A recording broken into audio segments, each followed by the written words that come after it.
Olá, pessoal, boa noite para todo mundo. Hoje é um dia super especial para o canal MMA Debate, né? A gente está aí na semana da entrevista de número 300 no canal e hoje estamos conversando com simplesmente a pessoa que deu a primeira entrevista para a história do canal MMA Debate.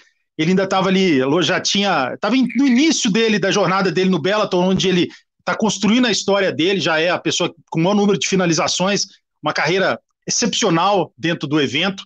E eu tenho certeza que na próxima entrevista que eu fizer com ele mais para frente, eu já vou chamá-lo de o campeão, né, do evento, porque é uma história que ele vem construindo há muito tempo. Desde os 5 anos ele vem competindo, ano a ano, ele nunca deixou de competir nada, nem que seja ali um campeonato de 5 anos, uma coisa seja voltada para aquela idade, sem o nível, o grau de comprometimento, até os campeonatos de MMA, em que ele é um cara de alta performance e uma pessoa super bacana, super legal, super educado, uma pessoa que não tem como você não admirar pela postura dele como atleta e como ser humano. É o grande Gotti Amayushi. Uma honra estar te recebendo aqui no canal MMA Debate, meu irmão.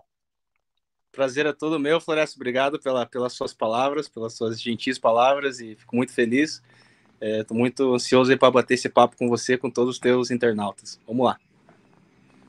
Mestre, fala um pouco pra gente, né? Você literalmente é japonês, veio para o Brasil muito cedo, enfim.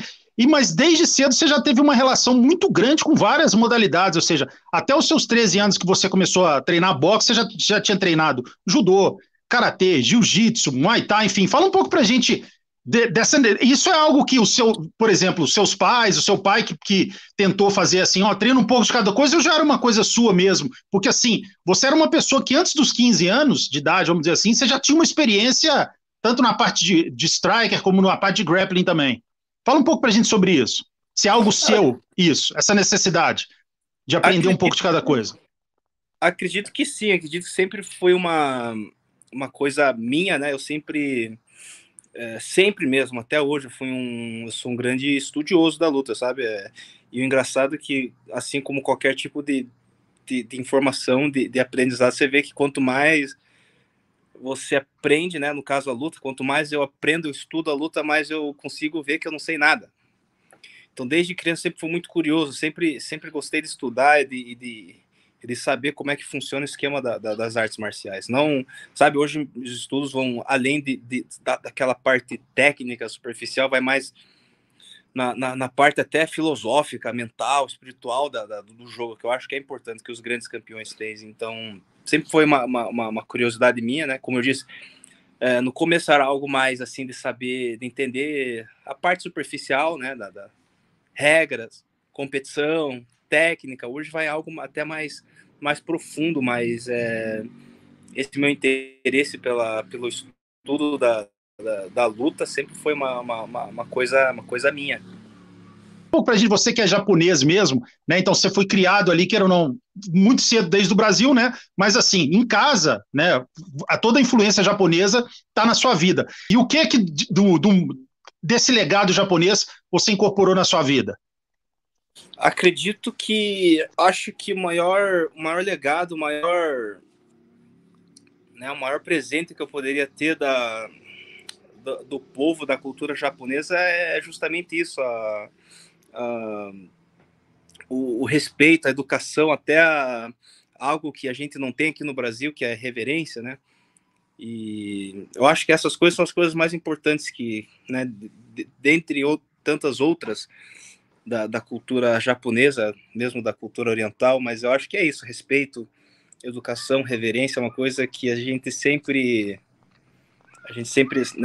pratica lá em casa, tanto que às vezes tem gente que até se assusta, até confunde, né? Mas não que a gente seja 100% assim, japonês, mas a gente tem bastante isso, sabe? A gente sabe respeitar o espaço do próximo, do outro, não, sabe? Não tem tem povos, tem povos, não tem pessoas, que vivem uma cultura que às vezes é muito comum, é muito normal você desrespeitar outra pessoa e nós não somos assim, né? E eu gosto de ser assim. Eu gosto de ser assim, eu gosto de ser tratado assim, eu gosto de tratar as pessoas assim.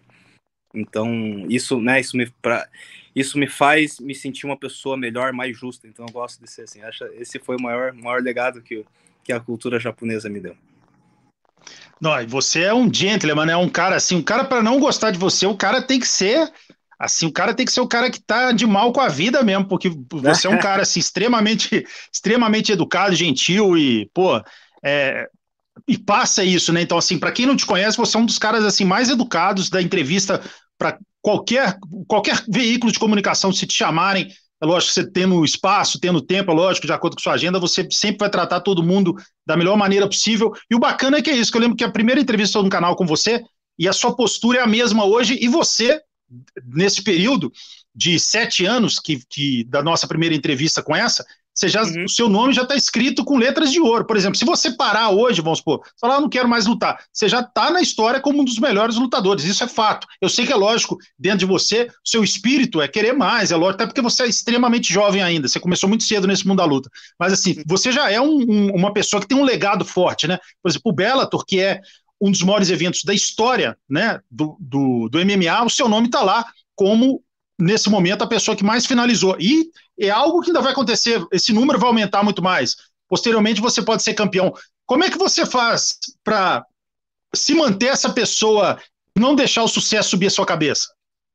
Hoje, né, mais uma vez, obrigado pelas palavras. Às vezes, né, a gente tem que. Às vezes a gente nem percebe, né, que é assim, mas muito obrigado. Eu gosto sabe, de manter a essência, não só manter, mas até de uma questão de aprimorá-la, né? É normal, tem gente que realmente não vai gostar de você, tem gente que gosta, deixa de gostar, isso é normal. Acho que, né? Gosto daquele exemplo, nem Jesus agradou todo mundo, né? Nem Sócrates agradou todo mundo, então não tem como todo mundo amar a gente, né? Mas tudo bem. O que a gente pode fazer é dar o nosso melhor. Eu, principalmente, eu tomo muito cuidado, trato com muito carinho e atenção essa parte o pessoal da mídia, com os fãs, porque são essas pessoas que fazem a gente dar o nosso melhor todo dia, também. Tá? Então eles são vocês são a parte mais importante do nosso trabalho. Então eu faço questão de ser assim, eu gosto de ser assim. E como eu disse, não só manter o que eu era antes, mas acho que a gente sempre pode melhorar no nosso refinamento, nosso tratamento com as pessoas. Então legal escutar isso de você e pode ter certeza que isso vai me ajudar a melhorar mais ainda. Muito obrigado. Não, com certeza. Você é um gentleman mesmo, isso aí eu falo de boca cheia mesmo. Tem algum tipo de leitura que você gosta mais também? E tem alguma arte marcial que você não fez e gostaria de ter feito? Então, acho que de artes marciais, claro, tem muitas artes marciais ainda que eu não pratiquei, né? Mas é muito difícil alguém, né? Ainda mais sendo um lutador de MMA, é muito difícil você ter tempo para praticar todas as artes marciais, né? Criar maestria naquela arte. Então, o que a gente tem que fazer né, procurar aquilo que vale acrescentar, né? Que você possa otimizar o seu tempo e aprender e ser mais, como pode dizer, vai ser mais eficiente na hora do combate né, as outras artes marciais a gente só pode realmente ficar na teoria, mas tem muitas artes marciais sim que eu não pratiquei. Você me perguntou se eu tenho curiosidade, por enquanto não, talvez depois, né? Uma coisa que eu tô focando bastante agora é me interessar por wrestling, uma coisa que eu nunca me interessei, não para ser um wrestler, mas para entender a arte marcial deles, né, que é uma arte marcial poderosa. Eu ainda confio no Brazilian Jiu-Jitsu, mas a arte marcial wrestling, por estar lutando MMA, a gente precisa saber como é que funciona a arte marcial né, deles. E leitura, sim, a leitura é uma das meus hobbies, das minhas paixões, não só hobby e paixão, mas também é uma coisa que eu, entre aspas, me obrigo a fazer, como se fosse parte do meu trabalho, porque a leitura é como se fosse né, uma academia para a cabeça, para a mente, né? Abre, né? Expande. E eu gosto de fazer, não faço todo tipo de leitura, né? Mas eu não gosto, por exemplo, de fazer leitura, não gosto de ver ficção, não gosto de livro, né, que fale muita bobagem. Eu gosto mais de livro, gosto de biografia, gosto de ciência do sucesso, filosofia, coisas que falam sobre as coisas que eu gosto. Bacana, Goito. Você falando exatamente do wrestling, você que o seu cartel é 28,5, você vê a experiência que você tem, você é super jovem e já tem um cartel de mais de 30 lutas, isso de MMA. E, se eu não me engano, as suas derrotas, nenhuma, você nunca foi finalizado e nem nocauteado, né? Não. Então e eu lembro de lutas suas que a pessoa ia lá sabendo, pô, o Goit, se eu for pro chão com ele, eu tenho que fazer algum jogo para o antijogo ali, por exemplo. Então muita gente conseguiu ganhar tentando te anular de uma certa forma. Agora, se você um dia agregar ao seu jogo, que é um jogo em pé de qualidade, um jogo de maestria no chão, você conseguir ter um wrestler, a parte de wrestling top também, com certeza você vai ficar mais embaçado do que você já é, hein? O seu jogo vai ser um negócio sinistro. Com certeza. Por isso que eu falei, a gente. Eu não vou virar um wrestler, mas eu preciso. Você precisa ter um jogo decente, tanto de defesa quanto de ataque. As minhas derrotas no Bellator foram todas por deficiência de wrestling, porque eu naquela, né, foi até um ato de arrogância, né? Falar, não preciso treinar isso e etc. E a gente tem que ser humilde, às vezes abrir a cabeça e falar, não, eu preciso disso. Eu preciso treinar isso daqui, senão eu vou continuar repetindo as mesmas coisas que vem se repetindo. E graças a Deus eu quebrei essa maldição, né? Pelo menos eu acredito que eu quebrei ela. Eu já agora, tanto com o Nima, consegui defender as quedas dele, consegui botar ele para baixo. Lutei com um cara 3 vezes All-American, que foi time nacional dos Estados Unidos. Na minha antepenúltima luta, fui super bem com ele também na parte agarrada. Minha penúltima luta foi uma luta que eu decidi, até falei pro meu coach, falei, eu quero fazer essa luta 100% grappling, mas grappling, vou colocar ele para baixo mais até, pô, beleza, porque eu não coloco as pessoas para baixo, né, não colocava, então eu decidi ser um melhor grappler agora, e eu sei que para isso eu precisava passar por essa etapa de me interessar por wrestling, e pode ter certeza que eu tô bem interessado agora. Não, e no meio médio parece assim, é lógico, você é um super, super vitorioso, sua carreira é muito boa, mas dá a impressão que em todos os sentidos, né, essa parte também de pujança de jogo, de força, porque muitas vezes uma pessoa sobe de peso, ela perde, né, mobilidade, ou ela desce de peso, ela fica mais fraca e perde o gás, enfim. É difícil a pessoa se encaixar numa categoria onde ela fica forte, ela fica com gás bom e ela pode otimizar o jogo dela. Parece que no meio médio você está se encaixando de uma maneira perfeita, né? Em todos esses quesitos, né? Muito melhor, muito melhor. A tendência do corpo, né, do atleta, do ser humano, é crescer, não se deteriorar, né? Então, o normal seria a pessoa, com o passar do tempo, com o passar da carreira dela, fosse aumentando de peso. Eu acredito que seja apenas um mito essa de você vai abaixar peso e vai ganhar rendimento. Se você for ver, né, se analisar bem, né, as estatísticas, você vai ver que há ganho de performance quando ele aumenta de peso em qualquer esporte. Então, é nada mais do que um mito. Eu acredito que descer de peso hoje não é uma jogada muito inteligente. Você tem que, né? Até porque essa parte de core de peso dieta é muito estressante. Eu concordo que deveria ter mais classes de peso no MMA, isso ajudaria. Mas como a gente não tem, eu acredito que você tem que ficar num peso que não vai te dar tanto estresse em relação né, ao teu corpo e a tua cabeça, teu humor, e que faça a tua fisiologia te ajudar, não seja algo que te comprometa na hora da perda de peso, na hora da luta, e que você, né, uma maneira, tem que lutar num peso saudável, não num peso que eu acho que eu vou render, mas meu percentual de gordura vai tá lá embaixo, eu vou ter que me estressar o campo inteiro para fazer aquele peso, e aí no final fica elas por elas, né? Ele acha que vai ficar mais forte, mas na verdade fica mais fraco. Mas assim, a sua visão do wrestling no seu jogo seria mais para defesa de quedas? Qual que seria assim? Você acha que o seu ganho seria em qual sentido? Nessa parte de defensiva, enfim? Também defensiva, até no próprio de você estar confortável em fazer aquilo lá, porque na luta é muito assim. Se eu tô numa área que não está confortável para mim, meu gás vai embora.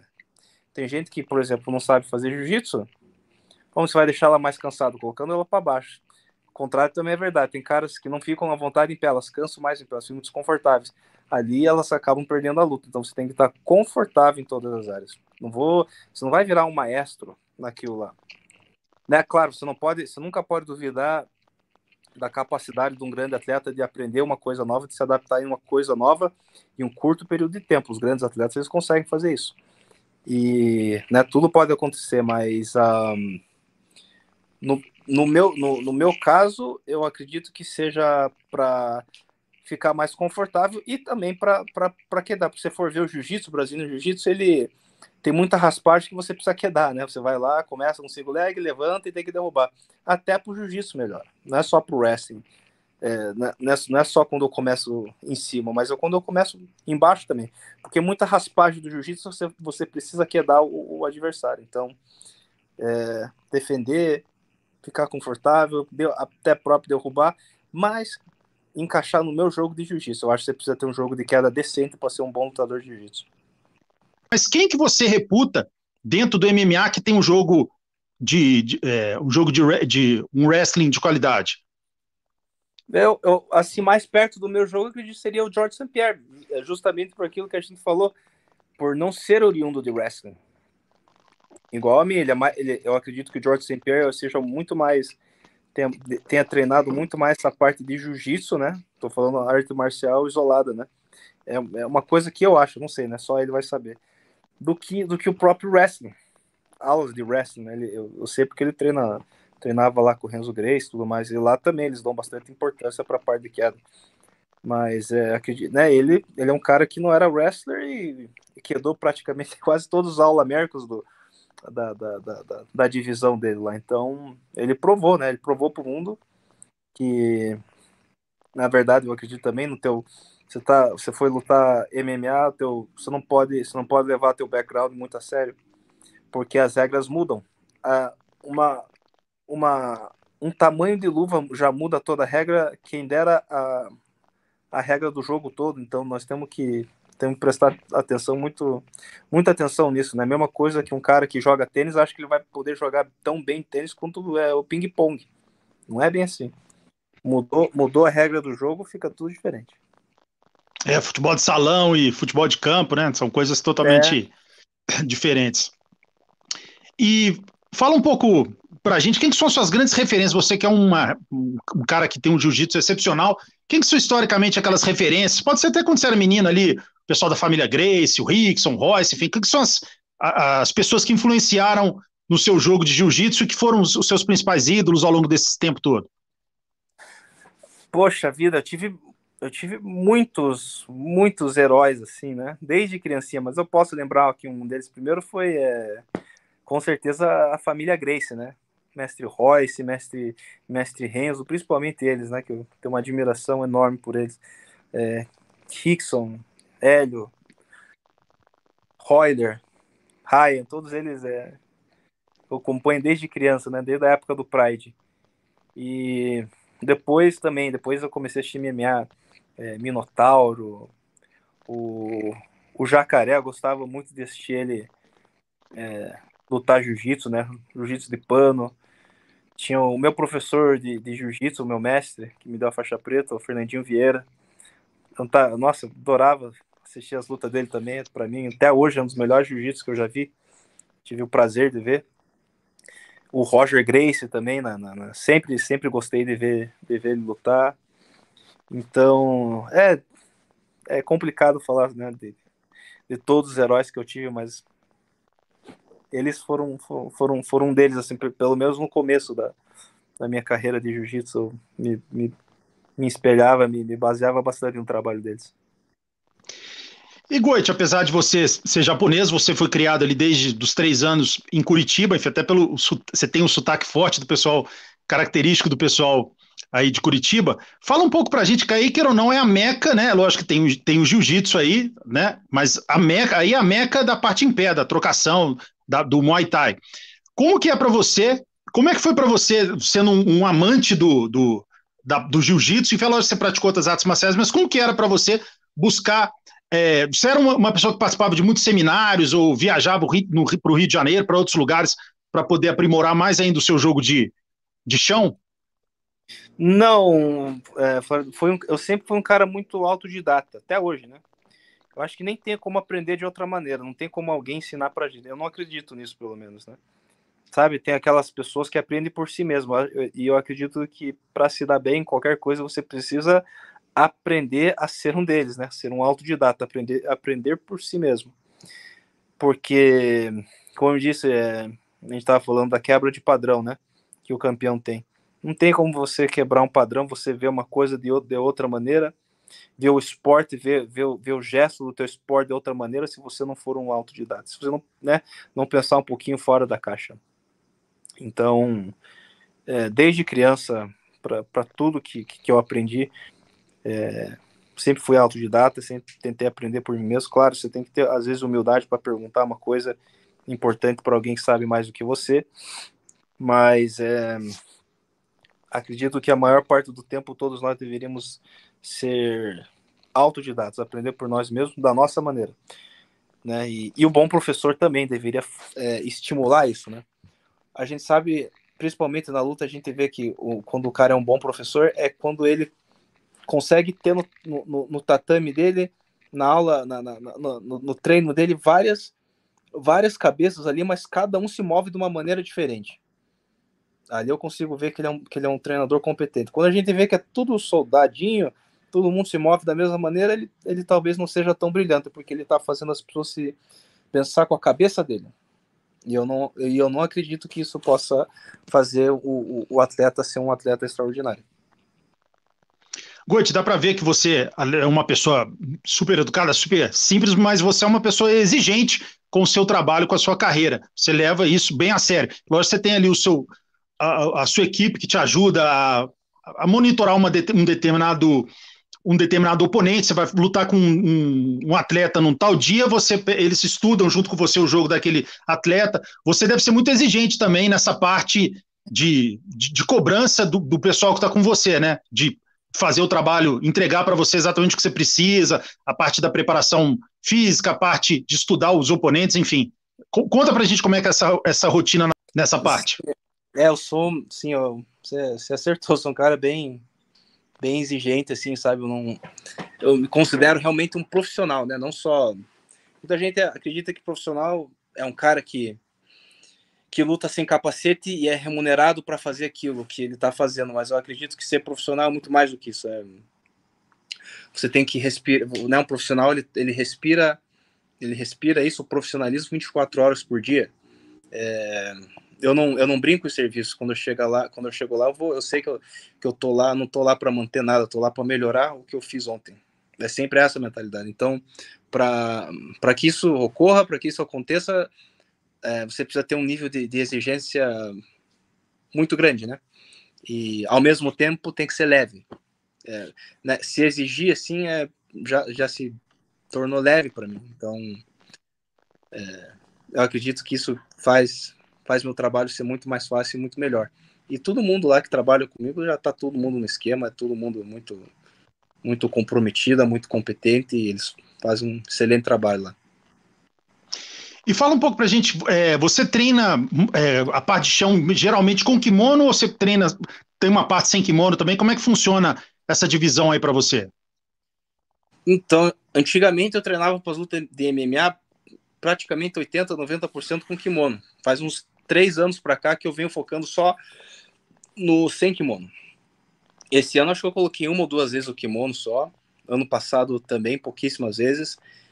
Agora a prioridade é realmente ficar bom, né? Porque não faz sentido a gente treinar né? Ter prioridade com kimono, sendo que a gente não vai lutar com kimono. Mas eu treinava porque eu gostava, sempre foi minha paixão treinar de kimono, né? Sempre adorei, sempre gostei de treinar, mas foi uma das coisas que eu tive que fazer uma mudança severa na minha vida também. Largar o kimono e ir pro sem pano. Eu vi uma entrevista sua com o grande José Pelelandi. Ele tinha um canal que era a Bela e a Fera, que era ele, a esposa dele. Você foi lá nesse canal há muito tempo, já uns 10 anos, alguma coisa assim. E aí ele contou que lembra de você pequenininho na época. Você acho que era fã do Vanderlei, aquela época do Pride, assim, no auge, né? Que você ia visitar a academia, enfim. Fala um pouco pra gente dessa época. E são os seus principais, os seus primeiros grandes ídolos na luta foi o pessoal da Shootbox, até mesmo por ser da mesma cidade, aquela proximidade. Conta um pouco pra gente dessa época na sua vida. Nossa, sem dúvida, na época era muito fã, era fã mesmo, assim, fã roxo do pessoal lá da Shooter Box. Todos eles, assim, eles eram os heróis da época, né? Então, sempre, até hoje, né, uma admiração, um respeito muito grande por todos eles. E é bom saber, né, que hoje, né, até hoje, com alguns ali, a gente consegue manter contato. Então, é legal ver isso, né? Porque eu era fã e hoje, posteriormente, me sinto até no dever de carregar esse legado de todas as pessoas que passaram por Curitiba. E essa época foi a época que eu comecei a alimentar essa ideia de ser um lutador de MMA. E foi uma época que muito marcante para mim, porque desde criança, desde aquela época, eu já tinha tomado essa decisão que eu seria o que eu seria hoje, né, como lutador de MMA. Então, nada além de gratidão e respeito por todos os nossos heróis curitibanos.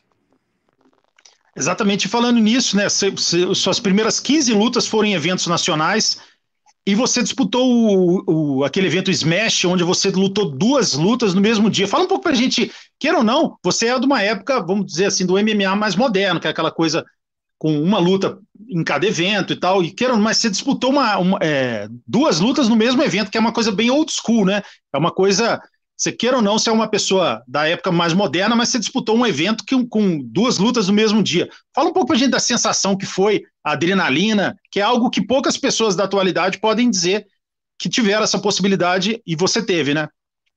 Foi maravilhoso. Eu lembro, assim, foi uma época bem difícil da minha vida. Eu tava com algumas partes da minha vida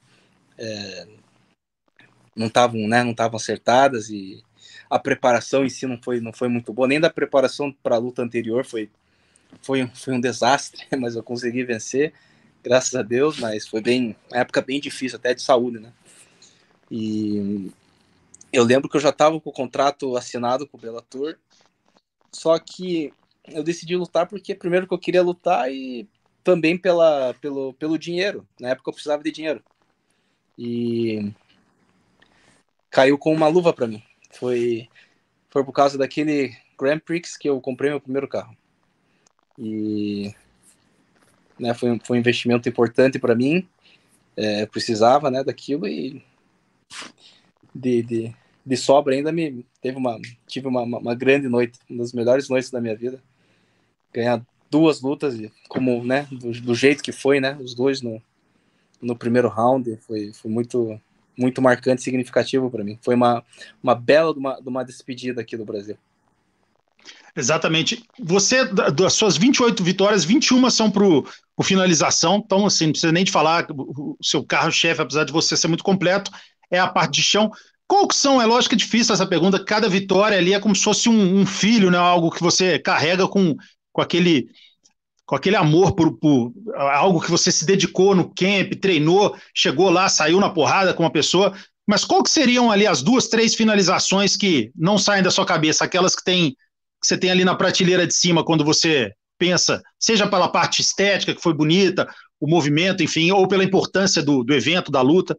Quais as 2, 3 que você tem com o maior carinho até hoje?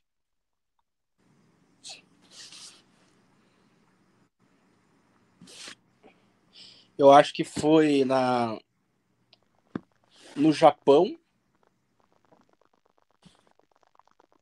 contra o Crush Tank e contra o Isao Kobayashi, pelo jeito que foi, né? Foi uma boa performance. Contra o Adam Piccolotti também foi bem legal, foi bem dominante, mas pelo significado do evento, por minha família estar lá, né? Acho que a do Japão foi bem legal. Bacana. E agora você está já tem, se não me engano, foi a sua segunda ou terceira luta no meio médio, né? Uhum. Foi a terceira seguida, e você está indo super bem. Fala um pouco pra gente, e a sua última luta foi uma luta emblemática, até porque você lutou contra o Neyman, que tem um nome muito grande, é um representante da família Gracie, queira ou não, tem todo um envolvimento ali maior, né? A pressão da família Gracie, uma família emblemática na história do mundo da luta, e o Neyman, uma pessoa de muito talento, né? Lógico, ele é uma pessoa da família Gracie, então ele tem todo o background de chão. Muita gente achou, né? Pô, essa luta vai se desenrolar no chão, mas acabou que você venceu por um nocaute, e muita gente quando pensa nessa luta, pensa só no seu movimento final ali. Mas você fez ali um jogo muito taticamente muito bem pensado, né? Assim, você foi induzindo ele a entrar no seu jogo, né? Fala um pouco pra gente de maneira específica sobre essa luta e sobre esse jogo que você fez de induzi-lo para que você pudesse obter aquele nocaute no final. Então, tudo se trata de uma, como eu disse no começo da entrevista, uma construção, né? É muito difícil ter aqueles nocautes relâmpagos, né? Que a gente diz. Acontece, mas é mais raro, né? Uma luta, principalmente umas lutas com mais complexidade, de 5 rounds, elas precisam ser mais. Tem que ter mais cuidado, uma precisão melhor dos teus movimentos. E foi o que eu tentei fazer na luta. Tentei sabe respeitar os movimentos, os timings, ser paciente, né? Ter calma ali na hora. Foi uma coisa construída. Às vezes a câmera, isso é uma coisa que acontece muito. A câmera, a luta na TV não faz jus aos golpes, ao que a gente vê no meio da luta. Teve golpes duríssimos que tanto dei quanto tomei, né? Que elas fazem total diferença na luta. Assim, é muito normal eu terminar uma luta e falar, nossa, mas eu acertei uma pancada que mudou a luta toda. Eu vou ver na TV, não foi nada, assim, nem parece que foi nada. Então, teve vários lances assim na luta contra o Neymar. Foi algo bem construído. Eu consegui agredir bastante o corpo dele, consegui acertar ele com bastante golpes na cabeça, contra-golpes. Consegui fazer um bom jogo agarrado e no final foi só a cereja do bolo. E você mesmo disse que está sempre estudando, o wrestler é algo que você vem estudando, e wrestling, e queira ou não, você como você disse, você é um cara estudioso de vários aspectos da luta. E a parte em pé, é muito fácil a gente só olhar para aquela sua luta e ver o nocaute, mas se a gente for olhar a parte de footwork, a gente vê, assim, você é de fato uma pessoa que deve ter um cuidado nessa parte também, de como saber andar no ringue, enfim. Tanto é que a parte que mostra você andando para trás, dá para ver que você tem ali um domínio muito bastante dessa parte. Você também estuda muito essa parte de movimentação, não só a parte de execução de socos, mas aí a parte de esquiva, de movimentação. Deu para ver que você está em dia, né? É algo também que você sempre busca evolução, né? Com certeza, é uma coisa que eu sempre presto muita atenção, footwork, né, head movement, essas coisas são, às vezes, muito mais importante do que a pancada em si. Uma defesa, a própria defesa, eu acho que para você atacar bem, você precisa mostrar para a pessoa que ela não pode te golpear. E eu sou um cara que foco muito na parte defensiva do jogo, não só em todos os aspectos, né, até no meu jiu-jitsu. Meu jiu-jitsu é super defensivo, então você não vai ver eu tomando ponto ou finalização muito fácil, porque eu sou um cara super defensivo e acredito que no striking eu também sou assim. E footwork é uma coisa que você vê que é muito... Tem muita gente que tem mão pesada, eles tem um bom gesto de esporte, mas o footworking deles é muito precário, porque é uma coisa mais, né, entre aspas, é mais chato de desenvolver, mas é preciso, porque os melhores strikers do mundo, eles têm esse footwork, eles têm esse gesto do esporte e fazem com muito mais facilidade do que os outros. Então, sim, é uma coisa importante que todos nós devemos prestar atenção. Fazer uma pergunta que, lógico, várias pessoas já fizeram para você, mas assim, a gente sabe que existe vida, isso é bem provado, né? Vida fora do UFC, muita gente tem aquela fixação pelo UFC e tal, mas para o Bellator, que é um grande evento, a gente também financeiramente remunerar muito bem os atletas, o PFL aí hoje em dia, outros eventos grandes aí no mundo inteiro.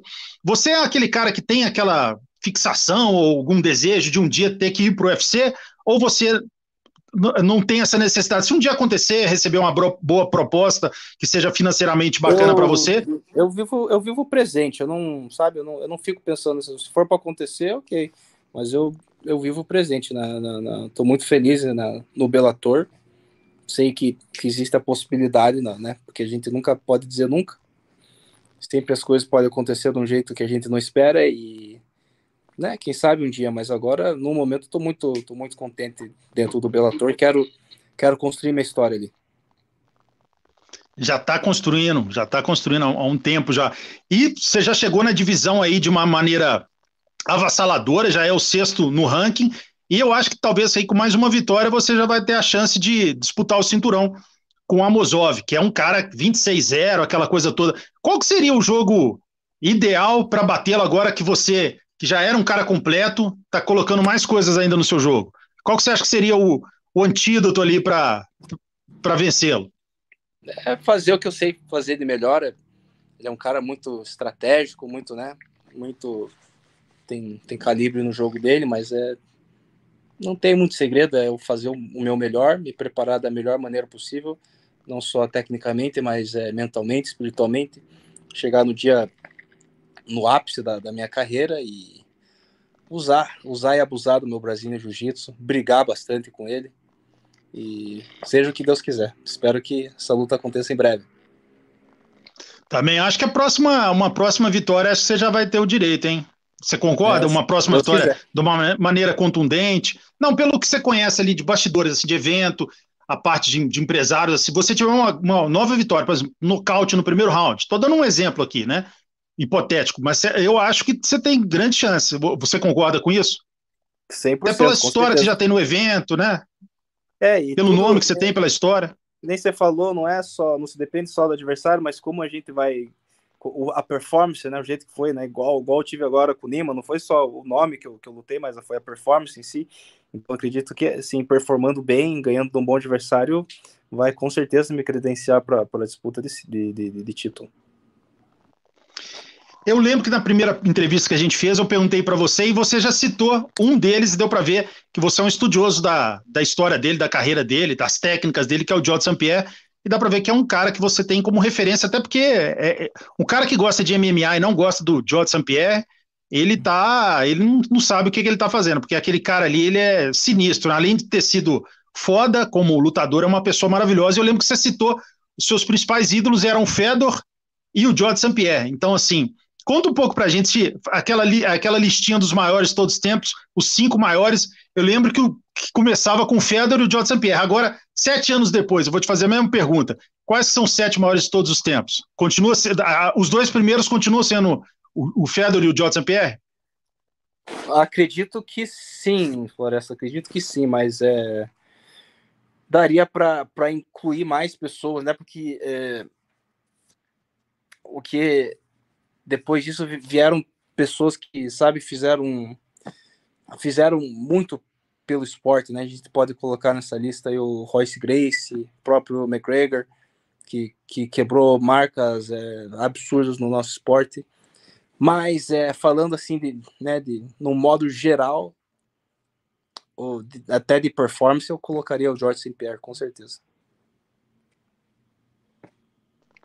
Exatamente. Fala um pouco pra gente agora, é lógico que se você é uma pessoa super consciente também em outros aspectos da vida, qual que é o planejamento que você tem para os próximos 10 anos, por exemplo? Se é continuar lutando, você já fez um planejamento, é lógico que tem que cuidar da saúde também, hoje você está em plena forma, você é jovem ainda, apesar de ter um cartel com mais de 30 lutas, mas você já tem um planejamento, o que você quer para daqui a 20 anos, se você vai montar uma academia, se você vai montar um tipo de negócio você vai montar? Você pensa muito nessa parte também, do que fazer com onde investir dinheiro, enfim.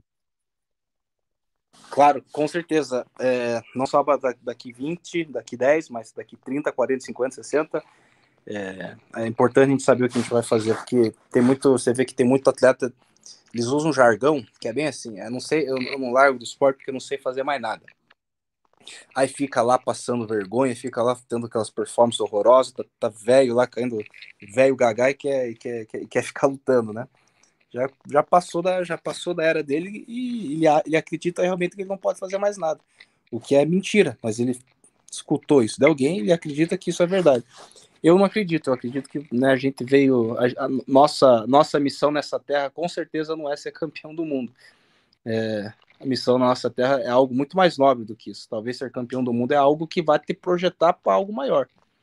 Mas cada ser humano tem uma missão muito mais nobre do que isso. E eu acredito que a minha missão aqui na Terra com certeza, sim, passa por ser um grande campeão, né? Bater algum ou vários recordes dentro de várias organizações.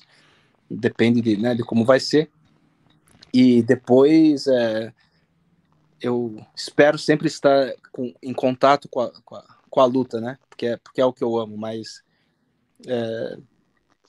a gente, né, ainda não pensei com clareza que vai ser, mas pretendo ser com certeza alguma coisa envolvido na luta, nem que seja um padman, um treinador, um agenciador, academia, isso com certeza, né? Esse é um dos meus grandes objetivos para os próximos anos, mas vou estar sempre, acredito que vou estar sempre envolvido na luta. Acho que minha missão aqui na Terra tem a ver com a missão que eu tenho dentro da luta. Gotti, a gente está quase finalizando. Você falou do wrestling, né, da importância dele no seu jogo atual, mas só que tem muita gente que faz isso e outros treinadores falam, pô, o erro dos atletas é esse, o cara treinar só no camp. Então, assim, chegam para você vai ter uma luta no final de novembro, aí faltando 2 meses antes, você contrata uma pessoa do wrestling para poder te treinar. E muita gente falou que o segredo era agregar dentro dos treinamentos, mesmo na época que você não vai lutar, ter um treinador específico para isso. Como é que está funcionando isso para você? Se é algo já fixo, você tem o treinamento de wrestling seu, você já tem uns horários, você está treinando semanalmente ou você deixa mais para a época do camp mesmo? Já toda semana a gente treina wrestling, né? A gente treina luta agarrada. Era uma coisa que eu não treinava muito, luta agarrada, por incrível que pareça, mas passei a grande parte da minha carreira no Bellator treinando só striking, porque não sei, mas teve uma época que foi muito precário, até treinamento de jiu-jitsu, né? Mas a gente, graças a Deus, conseguiu vencer essa barreira. Hoje temos um treino excelente, se não for, né, um dos melhores que tem no Brasil, treinaço de grappling que a gente faz lá com o time. E sim, a gente incorpora wrestling, né, parte de queda, no mínimo 2 vezes na semana, então é uma coisa que já está incorporada para todos nós, né? Porque eu luto, mas daí uma semana, um mês depois, outro companheiro vai lutar, então a gente está sempre nesse ritmo.